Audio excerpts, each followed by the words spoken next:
You can access the entire episode now on our website, forbiddenknowledge.news, Rokfin, Rumble, and all podcast platforms. Perfect explanation and segue into where we're going. On this show, we do go many layers deeper than what's considered the surface of what's going on. We do analyze the spiritual side of this very deeply, but before people can understand any of that, they have to understand some of the corruption going on the outside. And what's happening now is they're attempting to just separate us by politics, by belief, by sexes, any way so that we don't come together and realize that there is a larger enemy and a larger purpose for being here.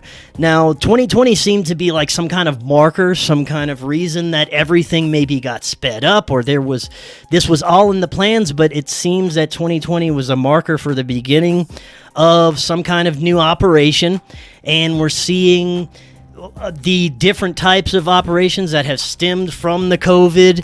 And of course, we always have to be in some sort of fear campaign. That's what keeps us obedient to daddy government. That's what keeps us believing that we need daddy government to rely on them for everything. So there's always the fear campaign, but there's a different level of this since 2020. And it seems like it's building to something. So for you, what do you think the real bigger picture to all this is? Well, now I've come to realize, and like you're talking about the thing, there was always within the conspiracy movement, there was always a push that a pandemic could go live, right? Or I remember they used to talk about, or even events could go live. Jade Helm. Anytime that, the original before SARS, you had MERS, right? So they used to talk about MERS in Saudi Arabia becoming a pandemic. And 2020 really changed that, because that's when things actually did, for lack of a better words, one time go live. Now, at that point, anything can go live at that point now, because the paradigm is shifted in that regard.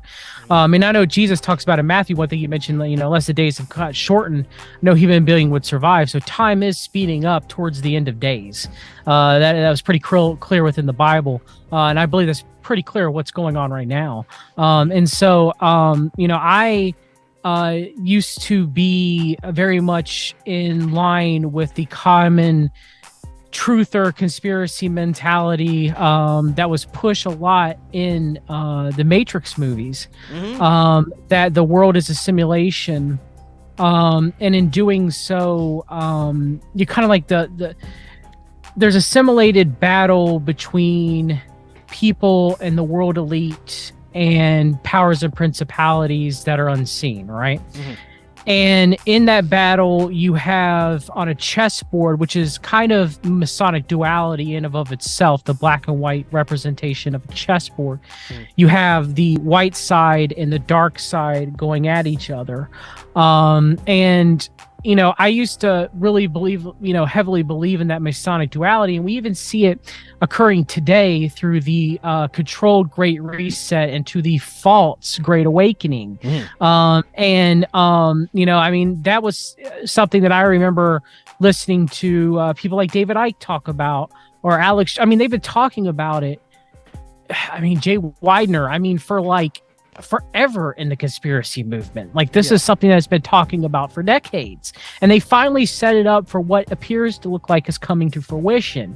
Now, we go back to Alice Bailey through the externalization of the hierarchy, Lucifer Trust, Lucius Publishing, writing an externalization of the hierarchy, that the time of the externalization of the hierarchy should be around 2025, which would be roughly when you have the transition from the controlled Great Reset, where the world sees the corruption of the current Zionist world order.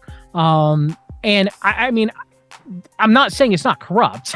I'm not saying there's various factions jockeying for power, whether it's the Zionists, the Masons, the Jesuits, whomever, and the elite are corrupt, and they're not causing destruction around the world at the behest of their god, who is Satan.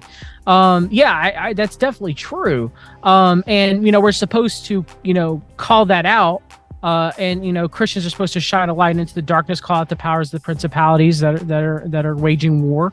And it's interesting that the world thinks that the juxtaposition to that, which the Bible writes about as being the beast system or the Antichrist system, is I see a lot of, and I used to believe this. The Great Awakening, when the world finally sees the evil, when the world finally sees, and I'm not saying it is the end times. Maybe it is, maybe it's not. I think it is, but who knows? But let's just say it's another new boss, same as the old boss, to borrow from the Who, right? Like, it's just a changing of the guard of the world elite. How many times throughout history has this ever happened? And do you know of any revolutions that really were for the people that the elite didn't end up capitalizing? Never. It always ends up being in their hands, no matter what. Yes, I don't think this is a changing either, even though we're told that it was going to be a change. I mean, if you had people like Alice Bailey and Aleister Crowley, which you had William Ramsey, who wrote a lot of research in Aleister Crowley. You had people like them telegraphing that this was going to happen. It was going to happen roughly between 2025 and 2026. Then I've talked about length about Barbara Marx Hubbard and her saying that it was going to happen too as well, and and so you have all these elitist theosophists saying that this is going to come to pass, and then you have well-meaning New Agers or Theosophists, which I used to be one, and myself included, who thinks, okay, this is a good thing, this is going to come to pass, but the Bible says, well, it's not, and it's going to give rise to the Antichrist system, and now ultimately it's God's plan for this to occur, but we're not supposed to yoke ourselves with that system when it comes to fruition. Right now we all have a visible boot on our necks from the Great Reset, from Klaus Schwab, the World Economic Forum. It's a visible boot. You're getting the life choked out of you. But then we'll say the light side is something I'm working on in my next few videos, which is known as the World Future Society, which most people have no idea or have never heard of the World Future Society. And Klaus Schwab's mentor was World Future Society member Herman Kahn. The World Future Society comes up. They grab, the WEF boot off your neck, and you're like, oh, thanks, thank you for saving me. And then they push you back down and put another boot on your neck. Well, let's get into this deception that the right is going to save us all somehow. And you mentioned this World Future Society, Council for National Policy, all these organizations and groups that are supposedly here to lead us to the promised land and save us all from the crazy left conspiracy that's occurring right now. But you've been looking into this in a while, and I just had the same gut feeling for the long time that they're both deeply controlled. Yeah, very much so. I can't.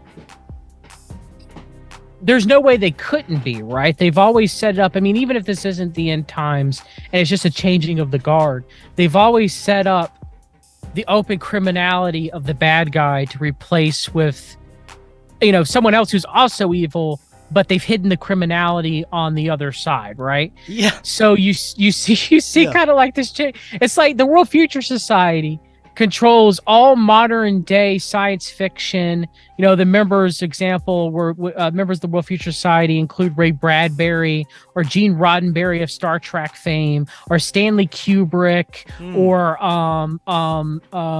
Frank Herbert of Doom, or Heinlein of Starship Troopers, or even modern day science TM man, I like to call him, Neil deGrasse Tyson. Okay, and so they're all controlling what I like to call science TM, or the Bible calls science so falsely called.